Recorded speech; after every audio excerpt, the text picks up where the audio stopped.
In 2014, Saica introduced the Top 35 Under 35 competition. Every year, Saica recognizes young South African chartered accountants who are making an impact on the businesses they lead and who are proactively making decisions that positively shape communities, economies, and society. The competition highlights the sustainability of the CA profession and the vital role these young individuals are playing in contributing to the future of South Africa. In the previous 3 episodes, 25 out of 35 finalists for this year's Top 35 Under 35 competition were introduced. In this episode, Saica will reveal 8 more finalists who are making an impact on the businesses they lead and who are proactively making decisions that positively shape communities, economies, and society. Saica's project director for digital content and publishing, Gerinda Engelbrecht, shares how the idea of the Top 35 Under 35 came about. In Saica, we classify our young members as 35 and under, and that's why we decided to call it Top 35 Under 35. We wanted a platform to engage with them and to recognize them for their achievements. In a sort of a competition form, we didn't know it was going to be so successful, to be honest.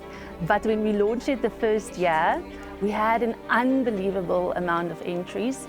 I think we aimed for about 200, and I think we got something around 403. I know there was a 3 at the end. And we went through the process to select the 35, and then our judging panel was so important for us. We wanted to let the judging almost be a sort of a mentorship for them as well. And we were very lucky to get some amazing business leaders from year 1 on board. And some of them are still judges today.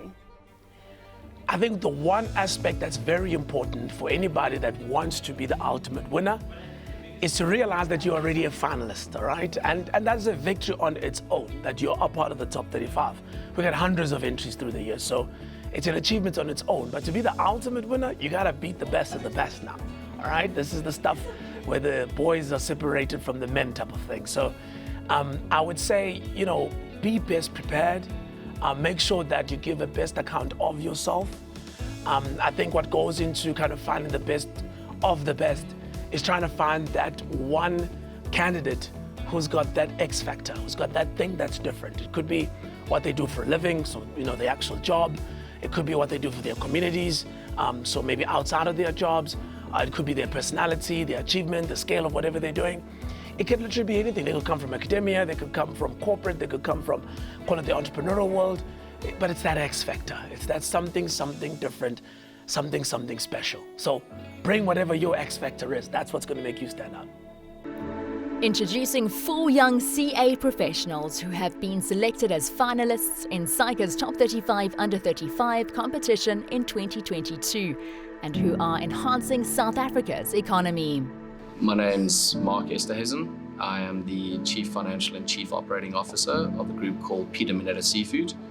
What we do, we are the disruptors and innovators providing technologies to old world industries. It started out in the seafood industry and we are now moving into all other primary industries. We are the Uber for fish, the Amazon for fresh, and hopefully through our technology looking to create worldwide change in the fresh produce space. The one thing to be remembered for, I guess, would dial back to my hustling behavior. Obviously in a business sense, it's favorable for anyone with that nature, but I think that hustling can be sort of carved out into 2 aspects, one being a personal component and one being a business component. So I think as life has evolved and life is what it is today, there's so many more pressures, so many more tasks, just general life admin to do on a day-to-day basis. And I think that hustling nature not only allows you to explore opportunity within a business capacity, but it actually sets you up quite well in managing a work-life balance. And as we've seen with COVID and more people working from home, it's that sort of mental health and people enable to deal with the complexity and hustling nature of life.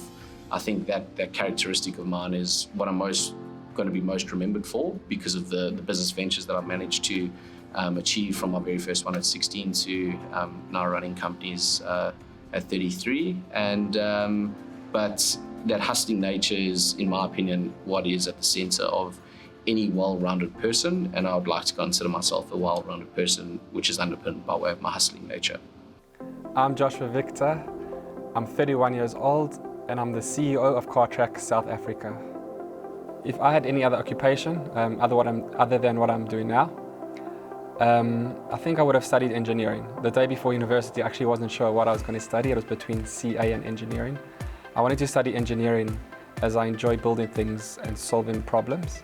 But I do feel studying CA and going the CA route has allowed me to use these skills. I problem solve on a day-to-day basis, and I use my analytical thinking to solve problems every day.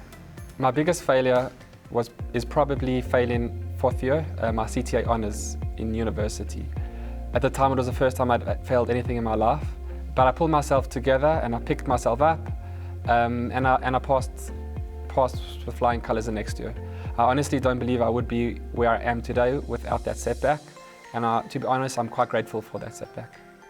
My name is Ayanda Vabazamvandaba. I'm 31 years old. I'm the director and founder of Kwandiso Consulting and the co-founder of Langa Sipe Foundation. If I could be remembered for one thing, it is the fact that Ayanda is love. The one thing that my ventures have done that I never expected is definitely the impact on people and on communities. The amount of feedback that we get about the positive impact that we've had that has exceeded my wildest expectations. My biggest failure is thinking that going the traditional route would be best suited for me. I wish that I'd started sooner with pursuing my current dreams and goals. My name is Christian van den Berg and I'm the co-founder and co-CEO of JobJack. At JobJack, our mission is to employ the world.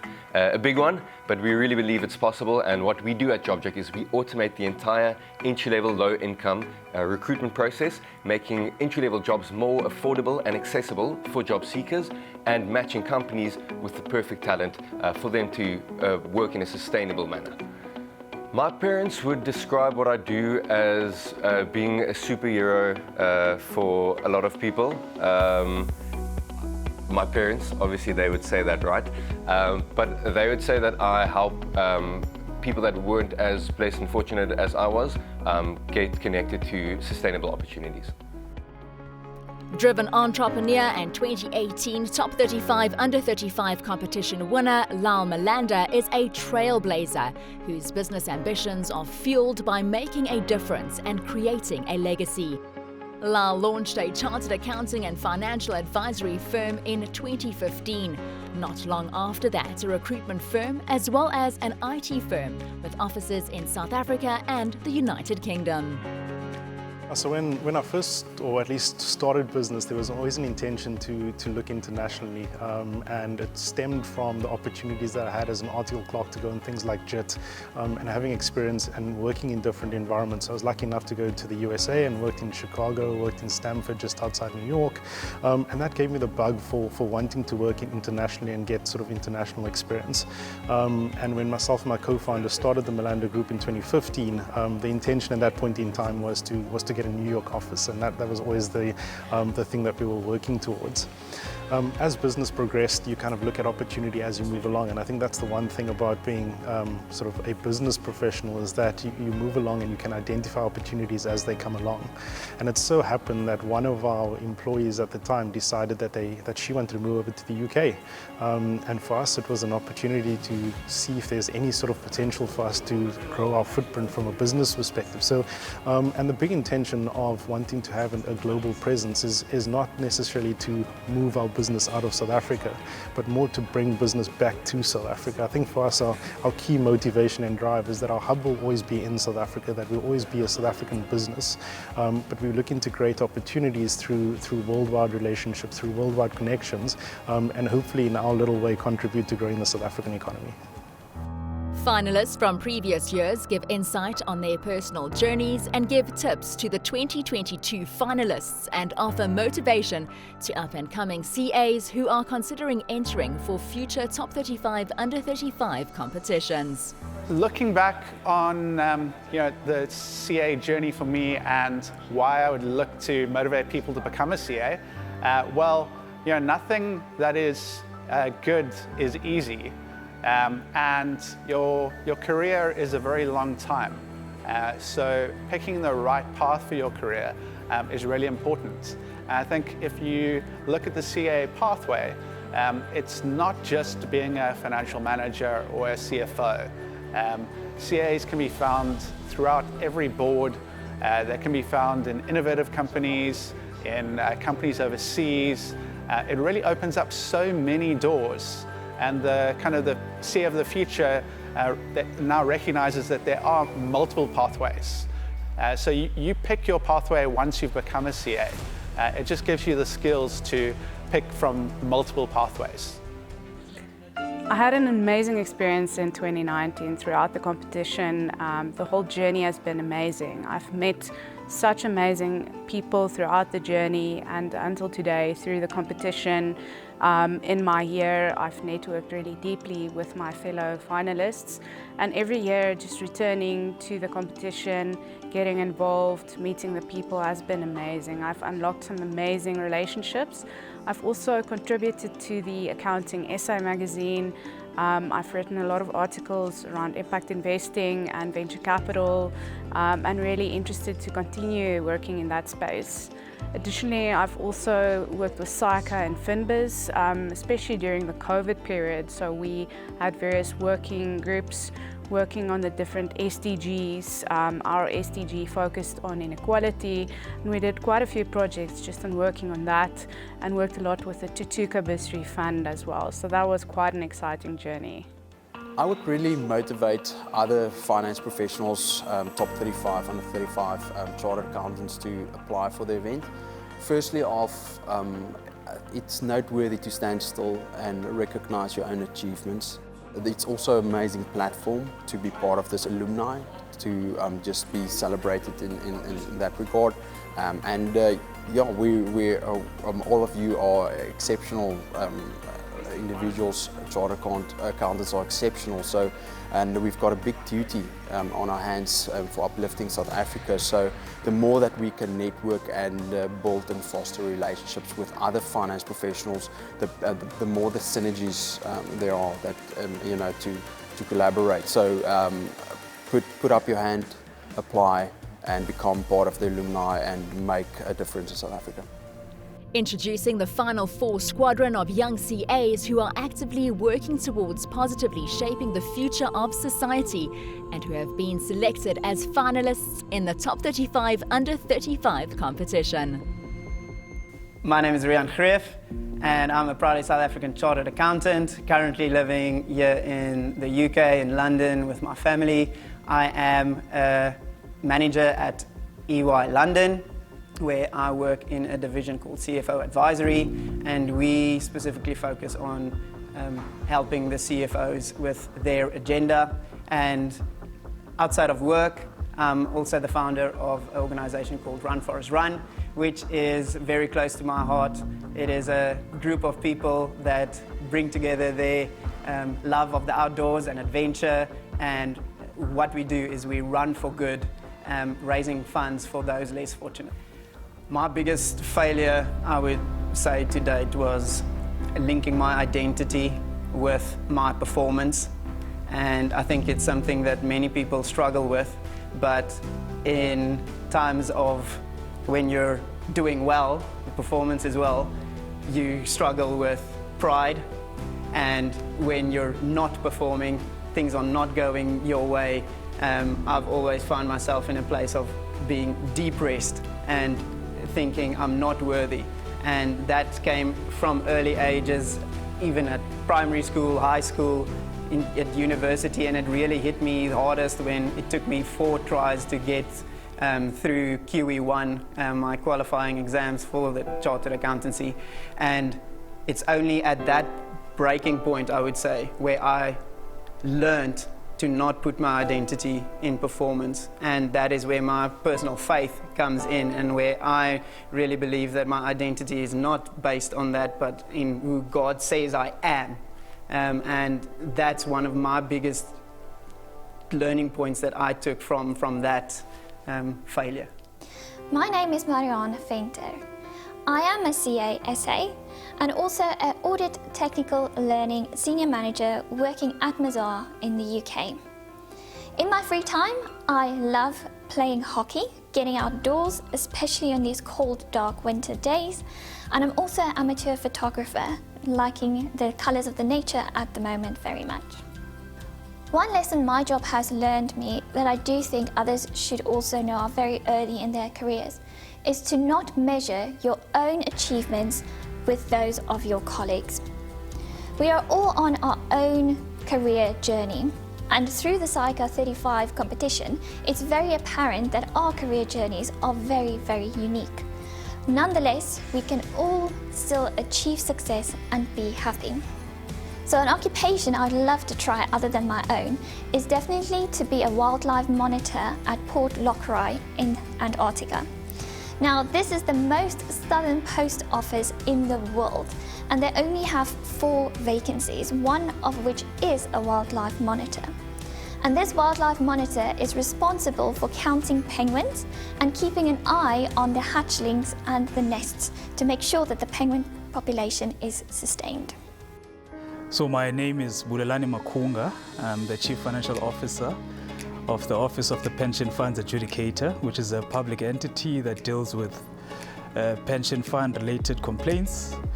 I'm also a board member of the Financial Sector Conduct Authority Pension Fund, where I'm also a chair of the Transformation Subcommittee, and I'm also a co-founder of Swim Foundation, which is an initiative that I started with my wife that assists children from the previous school regarding financial assistance and also some mentorship. So my biggest failure is when I failed my CTA 2 times, and it is definitely a tough period for me with other personal issues that were going on as well at the time. And I think what I learned from that is that every time you fall, there's probably another door opens, there's probably another opportunity. And you learn a lot about yourself in the process. You learn a lot about what you are capable of. But I think most importantly, I think you learn a lot about how to handle disappointment, a failure, which is something that I had to face a number of times after that experience. Yeah, I think the insult was when I was acting assistant manager. I was given a position of acting assistant manager when I was a trainee. And the manager of mine said, well, you're too friendly to be a manager. You won't make it. Dealing with people has to deal with conflict, and you not make it as a manager. And I took that personal, and I think I made a conscious decision that I would lead with kindness and still achieve the good results. And I think my track record speaks for itself. Hi, my name is Ryan Penderis. I'm the CEO and co-founder of Linkwise, a Namibian fintech that is giving banks, lenders and insurance companies an easy alternative to collections through payroll deductions. I think my biggest failure, this is a great question for entrepreneurs, because I can't think of one biggest failure. We fail every week, and I think that's the important part of it, because it's only a failure if you stop. Once you learn from it and move on, it just becomes a learning experience. So there's no biggest failure. Every week as an entrepreneur is a failure and a learning experience, and that's how we improve the product, that's how we improve the business, and that's how we improve ourselves. I feel like this is, when you ask someone what's an insult that they're proud of, it's like one of those interview questions at a job interview where you're supposed to say, I care too much, or I work too hard. But I think probably maybe the only time someone's insulted me where I think it was a good thing is if they said, if they'd attributed any sort of win and then said it was lucky. And I think that's a massive compliment, because luck is sort of a product of being in the right place at the right time, and you can't control being in the right place at the right time, but you can try and be in as many places for as many times as possible and increase that probability of getting lucky. I think Gary Player said, the harder he practices, the luckier he gets. And I think in work and in business and stuff, that's about having as many experiences as you can and creating sort of as many random connections that seem unrelated at the time, but at some point in the future they sort of come together in this weird way that that seems lucky, but is not. Proud partner and judge Jody Joseph is known to be a results-driven executive. With unparalleled experience in both the financial and operations aspects of business, Jody explains her experience as a judge in this competition and gives insight as to what it takes to be the ultimate winner. The most difficult part of the judging responsibility is picking the ultimate winner. The process has refined over the years, and as a judging panel, it sort of starts emerging across the 2 days. In the beginning, we start a little bit dry and a little bit trying to get into our groove of who will emerge as the ultimate winner. But as you get through the panel of contestants, you really start seeing someone emerge. And as judges, we start converging around that person. And often in the end, it's quite easy to pick the ultimate winner. If I think of the last few years where I've been involved as a judge, it's really the standout from the crowd person that really brings something different and innovative, whether it's in their role in the profession, in commerce, but more recently it's becoming the entrepreneurs that stand out of the crowd, where the impact that they have is bigger than the profession, bigger than the individual role they carry, whether that is in society, in a commercial venture, or often what we're seeing more recently is really global reach of the innovation they're bringing and the impact that they're making.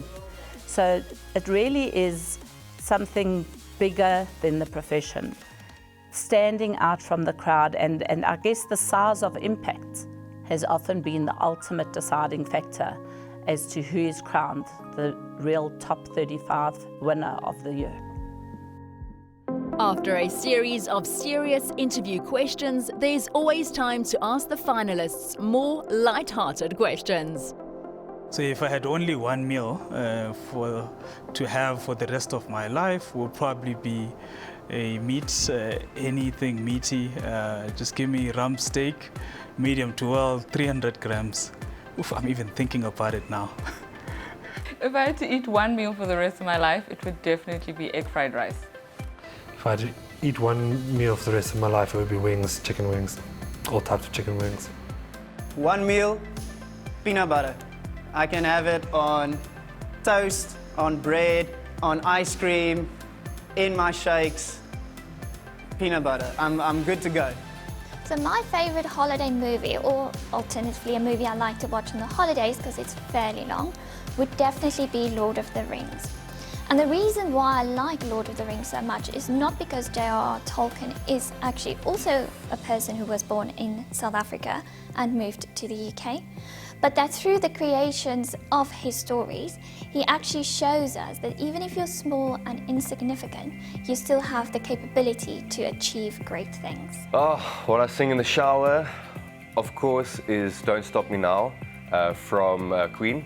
It's mantra to my life, basically. So yeah, please just don't stop me, ever. What do I sing in the shower? I've just recently had a baby daughter. Her name's Dahlia, and I've got Coco Melon on repeat. So I'm singing Wheels of the Bus, Twinkle Twinkle Little Stars, all different nursery rhymes in the shower. So how did I meet my spouse? I consider this a bit of a love story. We've been together for almost 17 years now. And where we met is at a very special place in South Africa. It's the Kruger National Park, especially for a South African down under in Australia. You don't often get to frequent the Kruger Park. And she was at Sabi River Bungalows and I was at our place at the Kruger Park Lodge. And I guess the rest is history. I think beyond us meeting there, it's quite a special place for us. It's actually the same place where I asked her to be my girlfriend so many years ago. Today we've obviously happily married. We've recently welcomed a little girl to our tribe. And I guess Kruger will always hold a very special place in my heart because of that. Proud judges and partners Jennifer Mpo-Lebete and Aaron Waldo Steenkamp express their passion about the chartered accounting industry in South Africa and excitement for future CAs who have the opportunity to restore hope and reinforce the African dream. As a chartered accountant myself, it is absolutely amazing to see the winners and applicants that emerge year on year, right? Everybody, I think the most fun part for me is that everybody comes from a different background. There's diversity, the stories that they get to tell us. I love that there isn't one linear pathway to get to success. I love that everybody has their own story to tell. And that story is one of perseverance, it's one of passion, it's one of really looking at your goal and saying, I'm going to go after it no matter what, and not just for me, but for everybody else who's going to get to experience whatever it is that I'm building, whether that is a business, whether that is a non-profit, whether you're making that change within an existing organization. I absolutely love that this competition is really a platform for anyone and everyone within the chartered accountancy profession to come in and share what they're doing, and hopefully with their voices amplified and with the support of the likes of Makosi, we can help reach more and more people in future to come and join in, share their story, and eventually have 1,000 or 1 million pathways to success where we are all making an impact in one way or another. The future of the world is inner youth. So how does it make me feel to see the young CAs actively making a difference? I believe it's encouraging, and it fetches a renewed confidence about our continent and its future as a global player. It restores hope and reinforces the African dream of prosperity we aspire to. Moreover, it is inspiring to see young people taking an active role in societies that they live within, because change happens when young people participate actively within an emergent economy like South Africa. If you look into the history of our country, it's when young people took a stand that things shifted. Therefore, I believe for transformation to occur, the culmination of young CAs coming together to drive the change they wish to see is imperative, necessary, and somewhat thrilling. As a 160-year-old organization, definitely that resonates with us. Having reinvented ourselves a number of times during the years, and in line with our current strategy, we definitely want to back the young CAs in the middle of some big decisions and some big changes in the exciting future that they wish to craft. 2021 overall winner of Saica's Top 35 Under 35 competition and co-founder of the Invigilator app, Nicholas Rimmer, gives the 2022 finalists a final message. Yeah, so I think don't doubt yourself. I think back yourself. You know, you don't need other people to nominate you on your behalf. If you feel you're doing good work, nominate yourself, back yourself. And I think that if it's not this year, don't get disheartened. You know, you've got till you're 35 years old to enter the competition. So keep adding new things into your business, keep adding new hobbies, new passions, because you never know where it's going to take you and you never know when it's going to be your year. So keep the dream alive and keep applying. To the finalists of 2022 Saica's Top 35 Under 35. Congratulations, you've made it so far. We celebrate you and we are excited to showcase your talents to the world. I encourage you to network, expand your horizon, go for that coffee that you want to go to and see where the world will take you and collaborate in solving the problems of this country. Well done and congratulations once again. Saica extends its appreciation to the partners who recognize the value of the Top 35 Under 35 competition. Congratulations to all 35 finalists who are competing in this prestigious competition that takes place from the 23rd to the 25th of November 2022. The winners will be revealed in the next episode.